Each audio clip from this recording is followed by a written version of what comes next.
Ici, dans cette quatrième partie, eh bien, nous allons attaquer la phase 2 de notre projet. Alors, ce qu'on va faire en premier, eh bien, c'est créer un fichier avec l'extension PHP afin de faire la connexion à la base de données. Donc pour ça, nous allons simplement faire fichier nouveau, PHP, et nous allons enregistrer eh bien, ce fichier en db.class. .php.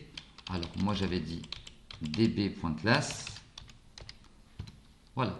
Donc là, ce fichier, eh bien, pour démarrer, vous pouvez enlever tout ce qui se trouve à l'intérieur. En premier, eh bien, je voudrais vous donner une petite explication, c'est que ce fichier, actuellement, il est indépendant. Pour que ce fichier, eh bien, puisse être rattaché, si vous voulez, eh bien, à notre site internet, c'est-à-dire à toutes les pages, on va venir ajouter un morceau de code, eh bien, dans le header. Donc, je vais venir juste au niveau du doctype, venir ajouter un fragment de code. Alors, nous allons faire PHP. Je vais me mettre un peu d'espace et fermer ma balise PHP tout de suite. Ensuite, je vais le placer à la ligne, comme ceci. Et là, eh bien, on va faire un require, donc comme nous avons fait précédemment. Et nous allons venir eh bien, appeler notre fichier db.class.php. Ensuite, je termine ma ligne par point virgule. Donc, pourquoi je fais ça? Eh bien, comme je vous ai dit, nous allons faire appel au fichier db.class, donc appel au fichier de connexion de la base de données. Et nous, eh bien, ici, on vient placer ce petit bout de code dans le header parce que le header va se trouver sur toutes les pages. Donc, ça signifie que toutes les pages eh bien, seront connectées à la base de données. Alors ensuite, on va rajouter une dernière ligne. Nous allons faire un $db. Et ici, nous allons lui dire égal new db. On va venir placer des parenthèses et on va terminer eh bien, par un point virgule. Là, à ce moment-là, vous pouvez enregistrer. Donc pour le moment, vous allez avoir une erreur, c'est normal parce que la connexion de la base de données n'existe pas. Donc maintenant, nous allons aller sur db-class et nous allons commencer. Donc, pareil, nous allons ouvrir une balise eh bien, en PHP. Nous allons fermer celle-ci. Et nous allons commencer eh bien, par indiquer une classe. Donc là, nous allons faire la classe db. Maintenant, on va venir indiquer eh bien, 5 variables. Donc je vais vous montrer comment se compose, si vous voulez, un fichier de connexion de base de données. Nous allons avoir besoin de 5 éléments. Donc pour ça, je vais aller sur phpMyAdmin et vous expliquer eh bien, dans les grandes lignes les éléments dont nous allons avoir besoin. Déjà, nous allons avoir besoin de l'élément, c'est-à-dire localhost. Ça va être le premier élément. Le deuxième élément sera utilisateur. Le troisième élément sera mot de passe. Le quatrième élément sera le nom de la base de données. Et ensuite, en cinquième élément, nous allons indiquer eh bien, le $db. Donc c'est parti. Nous allons nous placer eh bien, sur notre page de code et venir indiquer eh bien, une première variable avec private. Et nous allons venir indiquer $. Alors là, étant donné que j'ai besoin de 5 éléments, moi je vous invite eh bien, à répéter cette ligne 5 fois. La dernière ligne, on va venir mettre $. Eh bien, db directement et faire le point virgule. Donc je commence par cette cinquième ligne tout simplement, c'est que c'est la plus simple. Ensuite, en première ligne, comme je vous ai dit, nous allons avoir besoin du localhost.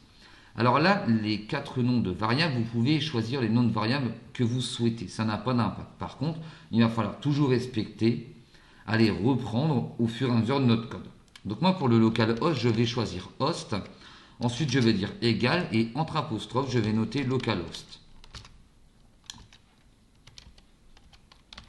Donc là, en faisant ça, eh bien, j'utilise mon localhost. Donc pour la première ligne, c'est terminé. Ensuite, en deuxième ligne, je vous ai dit, nous allons avoir besoin d'utilisateur. Donc pour ça, je vais faire un username. Je vais choisir d'appeler ma variable comme ceci. Donc, mon username, qu'est-ce que c'est? Lorsqu'on se connecte à phpMyAdmin, nous utilisons root. Si vous utilisez eh bien, un autre mot de passe, je vais vous expliquer juste après, et aussi un autre utilisateur forcément. Donc là, pour le mot de passe, moi je vais l'appeler password, tout simplement, et je vais faire égal, Et là, on va le laisser vide parce que nous ne mettons pas de mot de passe au moment de la connexion. Alors, maintenant, si vous utilisez un utilisateur créé avec un mot de passe, c'est ici que vous allez venir l'indiquer.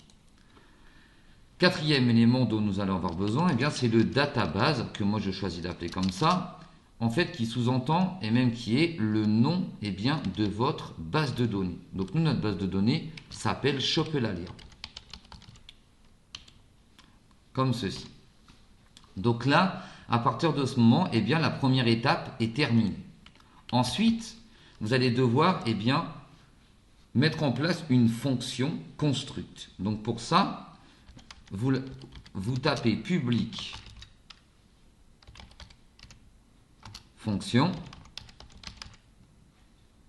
Ensuite, vous utilisez underscore pour les tirets. Vous notez construct. Et là, entre parenthèses, vous allez reprendre les 4 premiers éléments et leur donner une valeur nulle. Et vous allez séparer ces éléments par une virgule. Alors, attention, le point virgule signifie la fin d'une ligne ou d'une instruction. Tandis qu'une virgule ajoute, si vous voulez, les éléments. Donc là, nous allons faire $host. Vous voyez ici en premier. Donc vous choisissez, soit vous le tapez, soit vous faites un copier-coller. Donc là, on va réutiliser $host.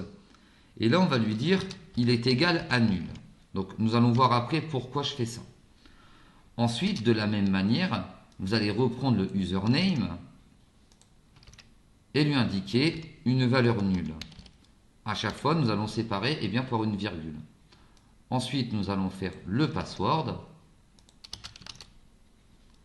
Donc pareil, une valeur nulle. Alors, petite précision, vous pouvez mettre des espaces ou pas. Donc moi là, je vais choisir de ne pas en mettre. Ce sera plus facile pour faire la même méthodologie. Et ensuite, le dernier, comme je vous ai dit, c'est le database. Avec une valeur nulle. La parenthèse, je vais venir la coller. Et là, c'est la fin de ma ligne. Donc, cette fois-ci, je ne vais pas utiliser un point virgule, mais des petites accolades. Pourquoi? Parce qu'en fait, à l'intérieur de ces petites accolades, je vais venir lui demander certaines informations. Donc, il faut savoir que là, on va le voir plus tard, mais à l'intérieur des accolades, nous pouvons trouver des if, des else, etc. Donc là, nous allons utiliser un if et nous allons lui dire si, le $host est différent de nul. Alors, est différent du nul, ça se note point d'exclamation égal. Et là, nous allons indiquer nul. Nous allons fermer la parenthèse. Et cette fois-ci, rouvrir une accolade.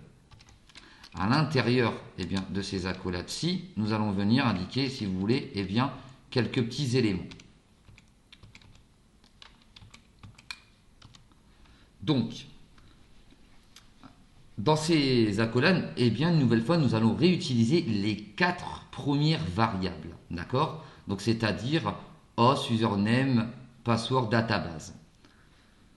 Avant de faire ça, vous pouvez faire un $vis que vous allez répéter 4 fois.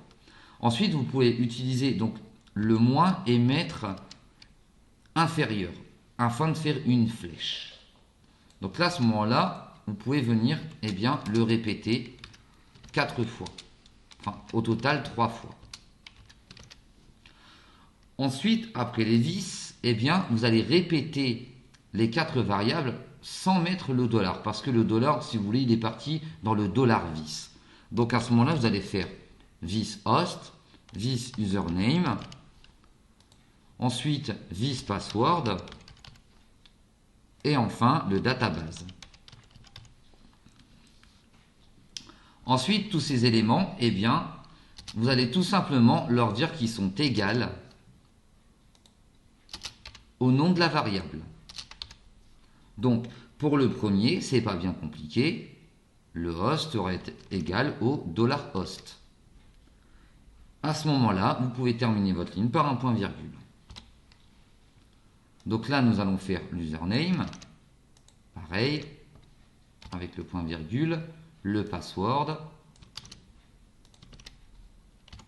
avec le point virgule de même, et enfin le database. Et nous terminons par le point virgule. À ce moment, eh bien, vous pouvez enregistrer et ce message d'erreur va apparaître sur la partie haute. Donc là, ça sous-entend que j'aurais fait une faute à la ligne 4. Donc là, pour l'instant, je ne vais pas chercher à la régler. Ensuite, je vais regarder bien, pour remettre un peu d'ordre dans mon code. Donc là, vous voyez ici, j'ai passé une ligne qui est un peu inutile. Donc, je vais voilà, donc réduire et je vais me refaire un espace. Donc là, maintenant, ce qu'on va faire, eh bien, c'est passer à la suite. Après, eh bien, le if, moi maintenant je vais vous inviter eh bien, à venir faire un catch. Alors le catch, nous ici, eh bien, nous allons l'utiliser pour venir indiquer un message, d'accord? Donc au lieu d'avoir un message d'erreur en orange sur le haut, eh bien moi là je vais venir créer un message qui va dire impossible par exemple de se connecter à la base de données. Donc pour ça vous faites catch, vous ouvrez eh bien, les parenthèses et là vous allez venir faire PDO exception, d'accord, comme ceci, et vous allez venir mettre $E.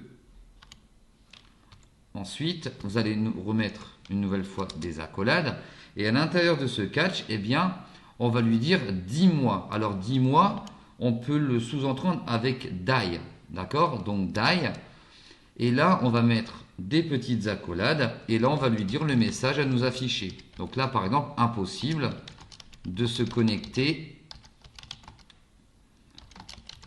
à la base de données.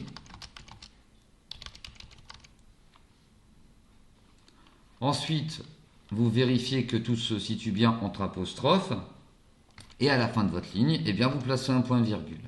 Donc là, au niveau du catch, eh bien, c'est bon, c'est terminé. Donc là, vous enregistrez et voilà. Alors, une autre petite précision, vous voyez ici, le Chopelalia, c'est un underscore.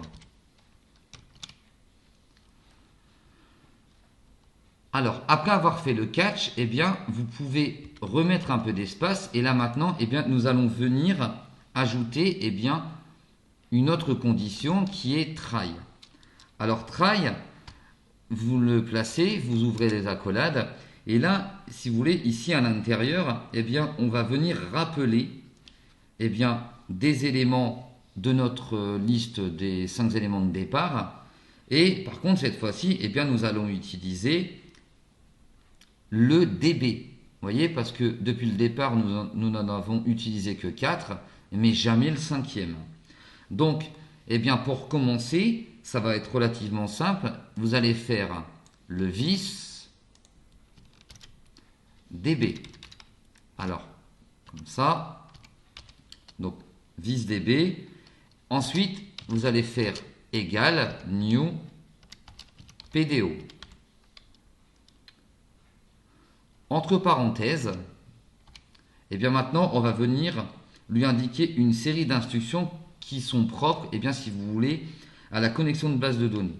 Donc ça, c'est un cas standard. Donc là, nous allons utiliser MySQL, deux points, et là, nous allons mettre host, et égal comme ceci. Ensuite, après l'apostrophe, vous allez faire point, et là, c'est le moment où on va venir répéter, eh bien, si vous voulez, les 4 premiers éléments. Alors, par contre, ils ne sont pas forcément dans le même ordre. Là, cette ligne, c'est vraiment un cas standard. Donc là, on va faire $vis avec la flèche, et là, on va lui dire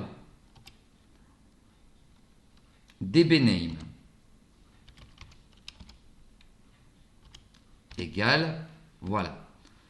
Donc ça, c'est pour... Alors par contre, j'ai oublié un petit mot, voilà, c'est le host. Donc ça, on va dire, eh bien, c'est pour notre première variable. D'accord? Donc vis host dbname. Après avoir utilisé, eh bien, celui-ci, au niveau, eh bien, après le dbname, nous allons faire point $vis database.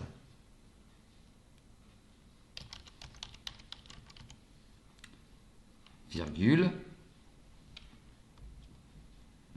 Ensuite, vous allez faire un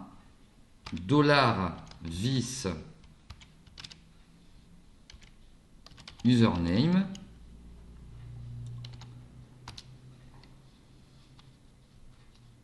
Et forcément, après l'username, ça va être le password.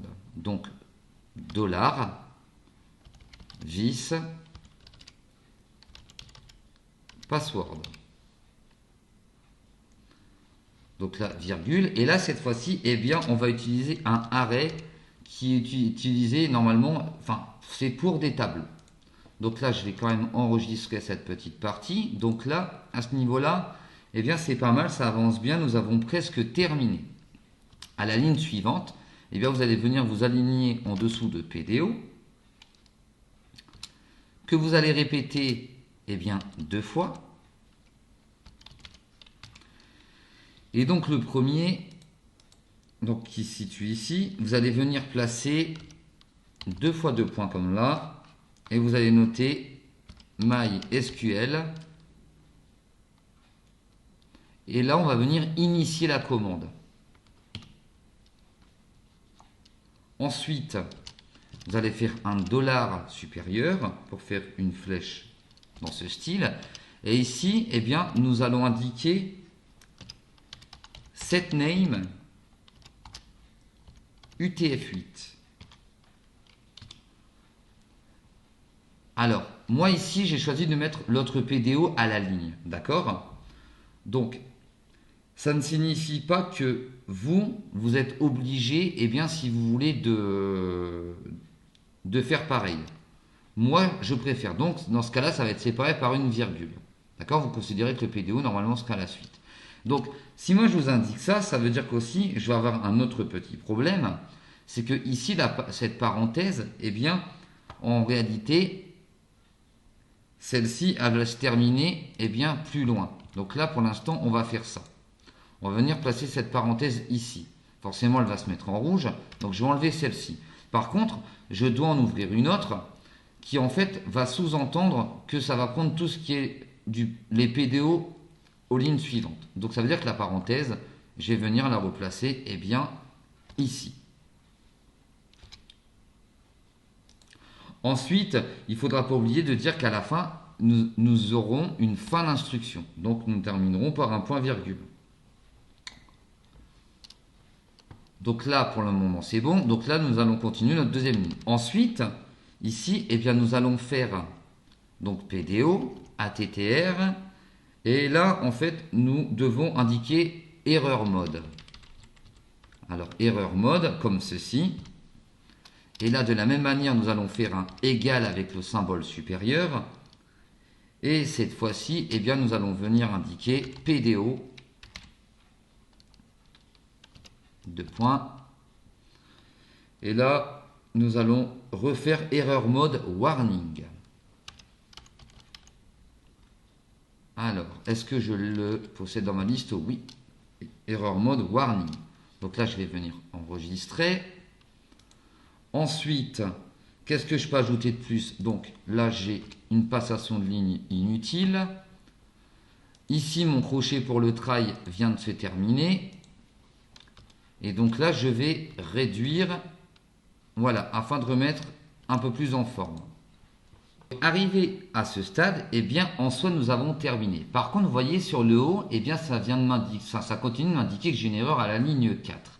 Donc là, la ligne 4, si moi je regarde, à première vue, je n'ai pas l'impression que nous avons une erreur. Alors par contre, il faut savoir que lorsque vous avez une erreur à la ligne 4, vous devez regarder la ligne précédente, la ligne en cours et la ligne suivante. Donc c'est-à-dire que là, je vais devoir vérifier la ligne 3. Donc là, nous, ce sera 2 parce que j'ai passé une ligne, la ligne 4 et la ligne 5. Donc là, la ligne 4 et 5 sont pareilles, mais vous voyez là, au niveau de classe DB, eh bien moi je m'aperçois eh bien, que j'ai oublié une accolade. Donc cette accolade, eh bien forcément, je vais avoir un problème de contrôle. Vous voyez, celle-ci, elle n'est pas fermée. Donc je vais venir eh bien, revérifier, si vous voulez, mes accolades précédentes. Donc là, pour le catch, j'ai bien une paire. Pour le try, j'ai bien une paire. Pour mon if, je possède bien une paire. Pour mon public fonction, j'ai bien la suite aussi. Donc ça veut dire que concrètement, j'ai besoin d'une accolade sur la fin. Donc là, l'accolade de la fin, normalement, elle devrait aller avec mon classe DB. Donc là, je vais venir enregistrer. Donc là, le message d'erreur vient de changer. Donc là, forcément, maintenant, je vais devoir aller contrôler, eh bien, si vous voulez, la ligne 18, parce que ça me dit que j'ai une erreur de syntaxe au niveau de dbName. Donc en fait, il suffit de regarder un peu plus en détail qu'est-ce que celui-ci me demande. D'accord? Donc là, au niveau du dbName, moi, je vois qu'il me dit, alors c'est bien la ligne 18. Alors, si je recontrôle $vis db, donc j'utilise bien le db comme précédemment, c'est bon, égale new pdo. Ici, j'ai bien collé ma parenthèse. Donc là, c'est mysql de host égale apostrophe. D'accord, c'est bon. Point $vis host. Donc là, ici, je pense avoir trouvé. Voyons voir. Vous voyez, ici, ça me dit bien que j'ai une erreur de syntaxe au niveau de dbName. Donc là, j'ai oublié un point. Je vais enregistrer et voilà, vous voyez, l'erreur a disparu. Alors, comment vérifier que nous sommes bien connectés à notre base de données? Eh bien, moi, je vais retourner sur mon index. D'accord? Et mon index, eh bien, dans Dreamweaver, je vais aller regarder dans Google Chrome. Dans Google Chrome, actuellement, mon site s'affiche bien. D'accord? Donc là, vous vous dites, est-ce que je suis bien connecté ou pas à ma base de données? Alors moi, j'ai tendance à dire oui, à première vue. Pourquoi? Parce que je n'ai pas le message d'erreur. Pour pouvoir faire un test, rien de plus simple, vous allez ici sur votre connexion à la base de données et vous allez faire exprès de faire une faute. Je vais rajouter un O à Eulalia. Je vais faire un CTRL S, recharger et revérifier. Donc là, je ne me suis pas placé sur la bonne page, c'est pas grave. Vous voyez, ici, j'ai bien le message impossible de se connecter à la base de données. Si je repars bien, sur mon navigateur, ça me dit bien impossible de se connecter à la base de données. Donc dans ce cas-là, c'est que notre codage a bel et bien fonctionné. Donc là, je vais venir refaire des rechargés, vous voyez, dans Dreamweaver. Donc là, ADB class, je vais enlever ma faute. Je vais enregistrer, je vais me replacer sur l'index. Je ne vais pas rafraîchir dans Dreamweaver, mais ça fonctionnerait parce que j'ai corrigé la faute. Et vous voyez, de mon localhost, lui, il s'est remis un jour tout seul. Sans que je puisse faire quoi que ce soit, je vais reprovoquer l'erreur, me remettre sur ma page d'index, aller voir là. Je ne peux pas me connecter, c'est normal.